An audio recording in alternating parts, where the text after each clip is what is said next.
పిల్లవాడంటే ఇంట్లో నాన్న తర్వాత నాన్న. ఇది అడిగినా కాదనకూడదు. సరే.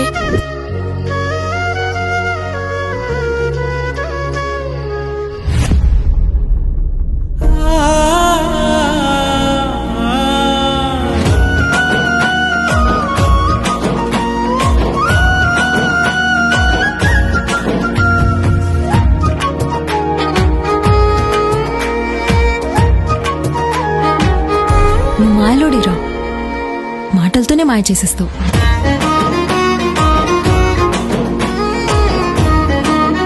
అయినా మీ అమ్మ ఏంటి చెల్లిని అంతవరకు దింపయ్యా అంటది? మరి ఇంకేమనాలి? వానికి ఇంట్లో పని ఎక్కువైంది, బయట పని ఏం చేస్తాడు? కష్టపడ్డా, పని చేసిన, అలసిపోయినా, మందేసిన అయితే ఏంటి? ఇది ఆ సేవన ఈ సేవన ఇప్పుడు అత్త సేవ దాకా పోయిందనుకో, పులసేమో గాని పులుసు అమ్ముకోండి బాబాయ్, అమ్ముకోండి. మీ ఓట్లు, ఇల్లు, వాకిలు, జీతాలు కూడా అమ్ముకోండి. మీరు మారొద్దురా బాబు, మారితే ఊరు బాగుపడిపోతుంది. మీరు మారకండి, అలాగే ఉండండి. ఒక ఇంటి సమస్యని ఈ ఊరు గొడవలా చేసేలా ఉన్నా కదరా.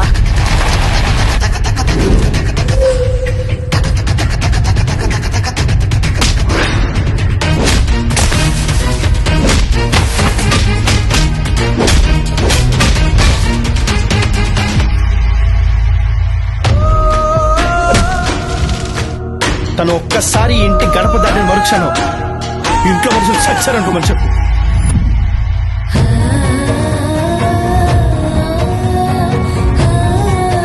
నీకు దండం పెడతారా, నన్ను వదిలేరా ప్లీజ్. నిన్ను లవ్ చేయపోతే గనక నిన్ను బావాని ఎందుకంటది? నీకే ఫోన్ చేసి ఎందుకు రమ్మంటది?